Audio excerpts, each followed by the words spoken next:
watching Stockwatch. I'm Simon Brown, and joining me to unpack your stock-related questions today, Chantal, Marx, FNB Wealth and Investments, Gary Booysen from Rand Swiss. Be sure to send your questions through via email to stockwatch@bdtv.co.za, SMS 41392, Twitter @BusinessDayTV using hashtag Stockwatch. Gentlemen, lady, appreciate the time. Chantal, great to have someone in studio with me. So I'm going to kick off with you. Clicks. Nice results, but they do what they always do. It's that leverage effect. Revenue, and then HEPS a little bit better, and then dividend a little bit better. Even if the quantum of the numbers are down, they're still doing well in terms of managing the business. Yes, absolutely. I mean, it does help that they're in a very defensive sector and that you can't enter Clicks without spending at least 800 Rand, even though you went in for a 20 Rand tub of labello. But yeah, I mean, they keep on doing what they're doing. And I think if you look at this latest result, there was definitely a little bit of a slowdown in the second half. But I think that if we start looking forward after this, we could actually start seeing a really nice pickup from them, because they are being granted pharmaceutical licenses or pharmacy licenses again, and that was suspended for quite some time. So I think that the store and pharmacy rollout can definitely start contributing again. And even in the absence of that, you do have that compounding effect of them just slowly but surely growing their revenue, becoming more efficient and better at what they do. And the really nice thing about Clicks at the moment is it's not nearly as expensive as it was a few months ago. I was going to say, Gary, that's my point to you. Great company, usually an expensive company. Opportunity seen as it's, I mean, we've seen a lot of the SA income under significant pressure since around October, November. Would this be something on your shopping list post the results? Yeah, I think absolutely. So yeah, it's still expensive though. Let's not mince our words about this. It is expensive. It is cheaper than it has been, but it is still expensive. If you consider, they're looking at full year headline earnings growing between 11 and 16%, and you're trading on a north of 25 PE. That's an expensive company. There's no question about that. But I think there is a lot of opportunity for it to grow more aggressively. Again, I don't think it's going to grow. This is not one to shoot the lights out and triple or anything like that. But I mean, they've rolled out 29 new pharmacies this year already. They've maintained their target of between 45 and 50 for the year. The online sales is growing very rapidly. That's growing at around 23%. There's still only call it 4.5% of total retail sales. So I think there is a lot of opportunity for Clicks. And yeah, as Chantal was saying, it's incredibly defensive. They always used to do the lipstick index. When times get tough, you kind of would still spend in a pharmacy front shop. So yeah, I think definitely deserves a place in portfolios, although it is expensive. It's perennially expensive, and any pullbacks it's worth buying. If you go have a look at the chart as well, nice little pullback starting the recovery now, still well off highs. From a trader's perspective, I think it's an excellent entry point today. Yeah, and it is. And you go there and you buy one thing and somehow it attacks your wallet. Gary, let's stay with you. PSG Financial Services, the old Consult business. Well, it's still Consult, just a new name. Again, good results coming through. We saw similar from Purple, and I appreciate that Purple's a different size in a different part of the market. But brokers have been having a decent time. This was to February, so even better post then with all the volatility we're seeing. Is there a space in a portfolio for something like a PSG Financial Services? Because, of course, a lot of their product is also selling insurance and the like, which might be a little bit harder. I think insurance sales definitely a little bit more static, and a lot of PSG Consult was built over taking over advisor practices, clubbing together. So there's a large degree of ownership by the people that actually run PSG Consult, even if it is one of the smaller wealth managers that traded in for some shares. Now, looking at it, like the number of advisors has been pretty static for PSG Consult, over the last 5 years. In the results presentation, they saying that they've got around 971 advisors. I mean, 2021 they had 932 advisors. Not big growth in terms of actual number of officers or number of advisors, but it is a company that is going to do well when markets do well, and it's going to do, it's going to struggle a little bit when markets do badly. Just because some of the revenue is obviously related to the AUM as well. Remember, it's PSG Wealth, which is really the big portion of the AUM that they manage. Then PSG Asset Management, which I only think has about 60 billion of about $500 billion total. And then PSG Insure, obviously the complementary services that the wealth managers use, but also a smaller component of the overall thing. So with that AUM, almost $500 billion in AUM, when markets fall, things are going to get difficult. When markets go up, things are going to look very, very good as well. But very stable business, and I think the wealth and investment businesses do typically have higher margins than the securities broking. You were comparing it to Purple Group earlier. Securities broking has been under a huge amount of pressure just in terms of margin. But where you have many advisors offering more value to the customer, the margins are typically higher. So yeah, good. I think a good quality business. Not one we hold in portfolios, but one we would consider. Nice looking chart, Chantal, going bottom left, top right. David Shapiro's favourite, everyone's favourite type of chart, in truth. Top 40s at all-time highs. Of course, the rest of the world is perhaps less so. Is this something that you talk often about, like a sort of core portfolio holding? Would this classify as that, or is it a little more spec? I wouldn't necessarily place it in the core portfolio holding bucket, and I think the main reason is just its free float is not that great. So it's very difficult to trade in and out of. It would kind of be on the periphery of my kind of mid-cap type stocks, but I wouldn't call it a spec either, because I don't think this is a speculative stock. I think it's a high quality business that's exceptionally well managed, and they have a very clear strategy, and they very clearly know what they want to do and what they want to achieve, and they've been doing that over the last 10 years or so. So yeah, I think it's one of those stocks that's on the periphery of your portfolio, but definitely not a spec. Not a spec. Let's come to Remgro. They had a capital markets day on Monday. The big story with Remgro is a massive discount to their intrinsic net asset value. A fun question came through, said they're always paying dividends. Why don't they, instead of dividends, just use that money to buy back shares to try and reduce that discount? Naspers process are kind of trying to do that. Would that be a strategy, or do we just look at it and say, you know what, you've got some assets, if you like them, you get them a little bit cheap because of that discount? Yeah, it's the biggest conundrum from an investment holding company perspective is usually to try and narrow the discount. And as you rightly say, there are several strategies of doing that, and one of those would be to buy back shares. But to be 100% honest, if you look at Naspers and Process's discount, hasn't really narrowed. I also think that if you look at Remgro and the way that it generates its cash and the cash holdings that they have currently, it kind of covers the potential capital gains tax liability by about 1.5. Okay. So I don't think the margin of safety really is there. And then the complicated thing is, if you take away from dividends to start buying back shares, investors will penalize you for no longer paying dividends, or for shrinking your dividend, or for shrinking your dividend payout ratio. So it's a difficult spot to be in. I don't know if it'll be effective even for them.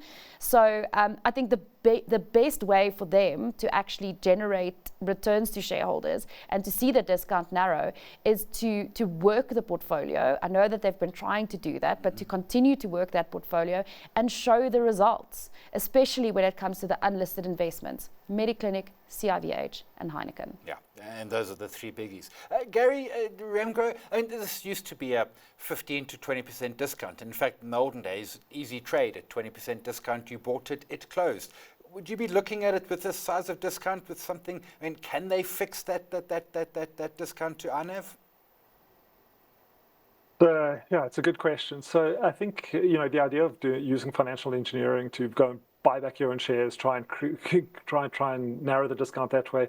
I think you've got to remember that the discount also exists for a reason. If everyone believed that this really was a 45% discount to the intrinsic net asset value, the market would price it that way, but it doesn't. So why doesn't it price that way? One is obviously a layer of management costs. Some of it can be attributed to the more opaque nature of unlisted securities. So it's easy to go value Rainbow and RCL and the listed stuff. It's small stake in Discovery. But when it's an unlisted asset, it is more difficult to value. So maybe there's a confusion there. Maybe they're valuing their own intrinsic net asset value incorrectly, and that's why the discount is there and the market doesn't agree with it. So there's lots of reasons that if you then instead used cash to go buy back shares, there might be an argument that the discount would still exist anyway, because you're concerned about maybe management's capital allocation decisions. So it's not a simple one. I think Chantal made a great point just about the free cash flow as well. Typically, in in a holding company structure like this, there's not a lot of cash flowing up into Remgro, that you could really do a persistent buyback strategy. So ultimately, what would you have to do to really narrow the discount? Are you going to start selling your assets to kind of free up the cash to go buy back your own shares? That also doesn't really make sense, given that this is really, I suppose, the Rupert dynasty stewardship vehicle rather than a dynamic capital allocator that's going out trying to squeeze the most they can out of financial markets. It's a company that tries to generate long-term value over a long amount of time, and I think they look at the share price, and I mean the easy way to narrow the discount and release the value is just unbundle all the underlying assets and list them on the exchange, and then they'd be forced to be priced accurately. But I don't think that really is the concern of the management team at this stage. And if it's trading at a discount, so what? Yeah. Great for shareholders that go and buy into it, but it's not something that has to have that discount to evaporate at this stage. I don't think there's a lot of activist shareholder pressure trying to get the Remgro discount to specifically narrow. Yeah, maybe, and that's a good point. Maybe there was more in Naspers, and to the point, Naspers have struggled. Let's be polite about that. Gary, let's stay with you. Let's end this. We've got a couple of minutes before break. The hard question coming through. Someone asking me, is it time to short gold? Others saying, is it time to exit gold? Trading above 3,300 a little while ago. Gary, would you be shorting gold? Would you be taking your money on gold? Or do you stay right where you are? I don't know why you keep asking me this, Simon. You're the one that wrote the article that we should short the S&P 500 and go long gold at the beginning of the year, and it's been the best trade I think I've ever seen. I should have just quit when I wrote that. So I should have been asking you this question, but I would be very hesitant again.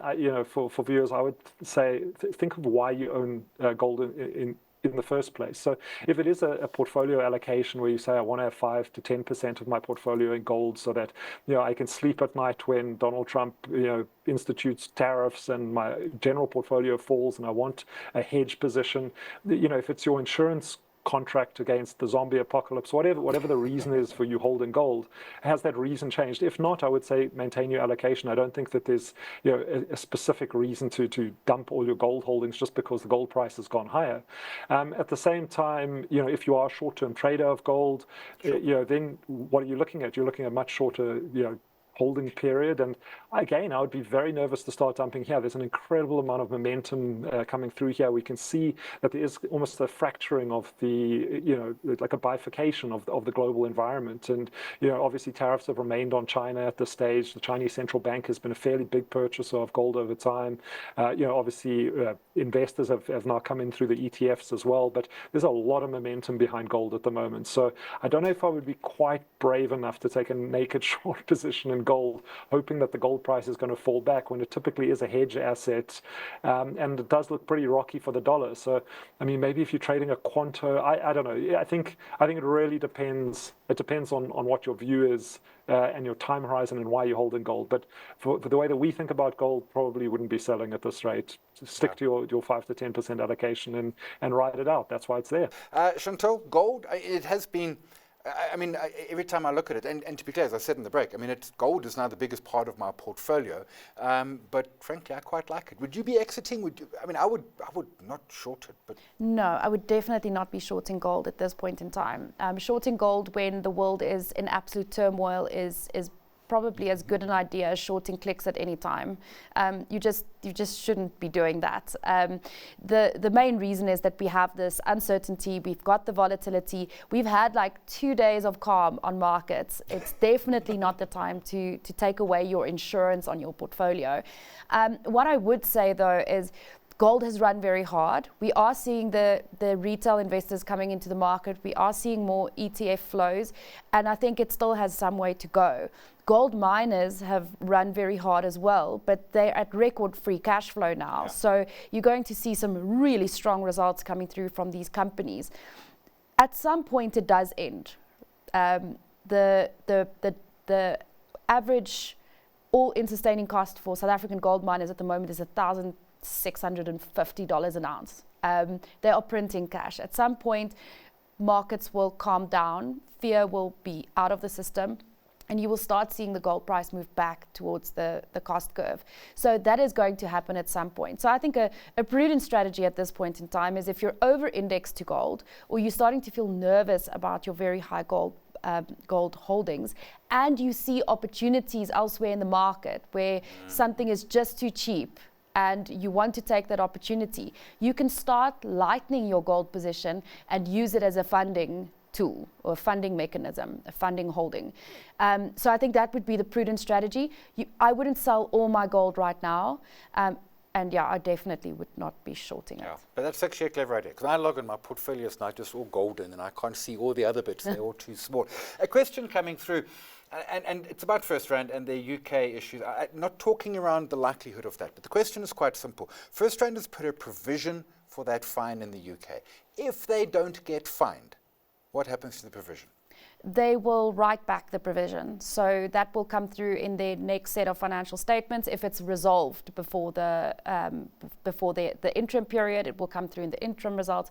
If it's resolved before year end, it will come through in the year end results. I don't see it happening at the year end, which is June. So perhaps at the interim period. But I mean, we don't know anything about that yet. It still remains a big risk for the company and still a big overhang on its stock price. Yeah, but it does come back if they win that case. Gary, question for you came through. If less people are holidaying in the US, and certainly I've seen data that suggests, although it's mostly on Twitter and I'm never sure if I can believe it, but the question is, if less people in the US, maybe more folks coming to South Africa, Kruger Park, Cape Town, is there a local leisure stock worth having a look at? Gary, local leisure? Yeah, local leisure. I think, with the currency blowing out, of course, we become a relatively more attractive destination to foreigners. I mean, you kind of end up chatting to, kind of tourism groups and that, and you do get the sense that there has been a significant turnaround from COVID. We are seeing people coming back to South Africa as a holiday destination. So, looking at our leisure stocks, our hotel groups, potentially we will see things improving slightly, but also, in a world where people are nervous and you have all sorts of barriers, not just to trade being put up, but also, I suppose, cultural barriers. I don't know how many Canadians are going to the US anymore, and how many US citizens are going to Canada. You do see. I think that will affect global tourism as well. But I think South Africa is well positioned. We're kind of neutral. I think the biggest challenge is that we're just quite far away. It's a long flight for US travelers and even European travelers. But I would expect weaker currency should help things. That's a good point. I've got family in France. They love Cape Town, but Canary Islands is just like I think a 3-hour flight. But the logic is, we've got the destination. Our weaker currency always helps. And maybe if people are going to be going to the US less, we could see some uptick locally. Yeah, we're absolutely seeing a lot of content being created around South Africa and Cape Town specifically on social media platforms, particularly Gen Z platforms like TikTok. So people go where other people go and where they're having a good time, and we definitely starting to see the profile of South Africa improve as a travel destination. I think locally travel is also supported by a weaker rand, domestic travel specifically. I think the only issue for me right now is that we're probably heading into a bit of a confidence crisis from a consumer perspective globally and even in South Africa. And when people aren't feeling confident, they're not spending money, and they're definitely not spending money on travel. So I take a very long-term view. And if I'm taking a very long-term view, I'm happy with every single leisure stock that's listed on the JSE. Okay, that solves my next question, which was, do you have a preferred, it's not a big sector, but it's a quality sector. I suppose that's the point. They're all offering us some good quality. And something different. Also true. Yeah. A little bit of niche in each of them. Let's go offshore. Nvidia, question coming through. Is it still worth holding Nvidia? Now, you could be up 10x in this thing. I think Brad Kamala is up 15x. David Shapiro probably 20. Where you got in matters. But Nvidia, we had DeepSeek. We've got the tech sell-off happening. We've got all the worries about tariffs. Would Nvidia be a hold for you? Yeah, I think Nvidia sold off quite rapidly, and it's derated, which means that the share price has come off a lot more than earnings expectations have. Earnings expectations have been coming down, but very, very slowly. The reality is that this company is very exposed to the kind of very strong thematic thrust that's coming through from artificial intelligence, large language models, cloud computing, and everything else attached to that.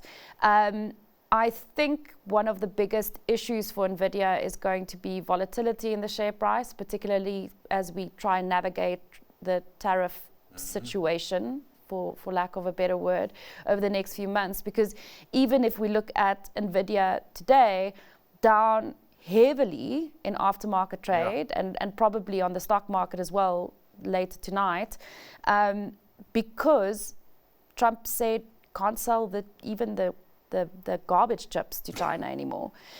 They've indicated it's going to be about a $5.5 billion hit to them. That's about 7% of their operating profit. It's meaningful. So I think you're going to have to hold on to your hat, but it certainly doesn't look expensive. I think it's also a good time to maybe start thinking about it if you haven't been invested or exposed to the stock, because especially if you're taking a very long-term view. Gary, Nvidia, I mean, there was Jensen Huang did his presentation earlier in the year at CES, and then another one a couple of weeks ago. And I mean, AI is important, but when you look at his path forward, which is robotics, which is autonomous driving, he says one day AI will be a small part of the business. Gary, would you be holding on to Nvidia at this point? Oh, we are holding on to Nvidia at this point. So this is not a theoretical question.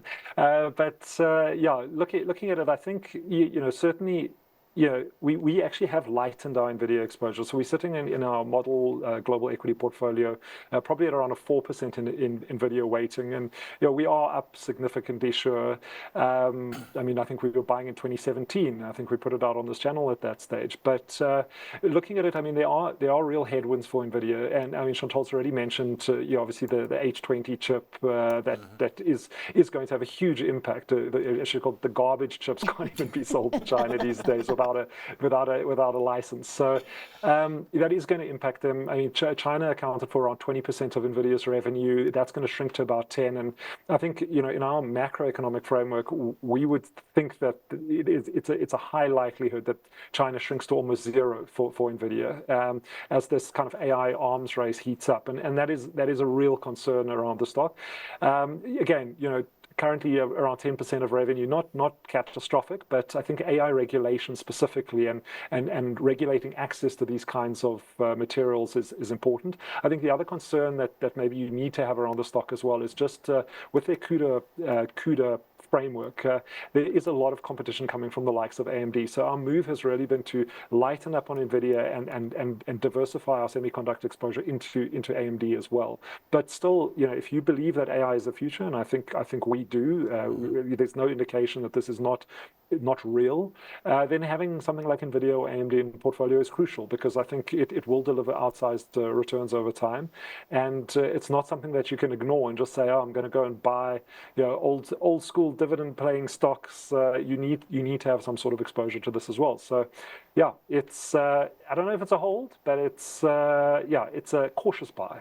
Okay, and garbage chips are relative. I take your point about that as well. Absolutely. Chantal, I wanted to ask you about luxury, but that's Gary's pick and we're out of time, so we're going to go to your pick. You called it the most boring stock on the JSE, but actually that's probably true. Or it? It's a lovely stock, though.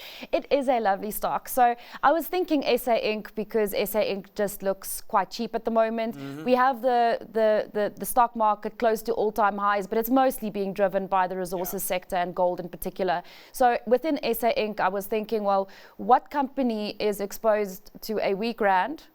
So they're an exporter. What company is exposed to the reform agenda in South Africa?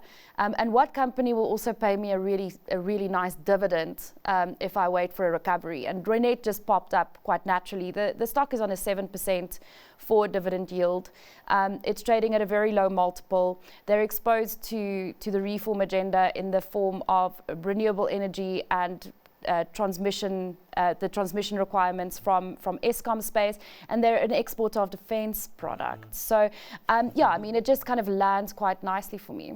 And that stock's come back massively. I hadn't had a peek at the chart recently, and it ticks all those boxes. Gary, you're going with LVMH.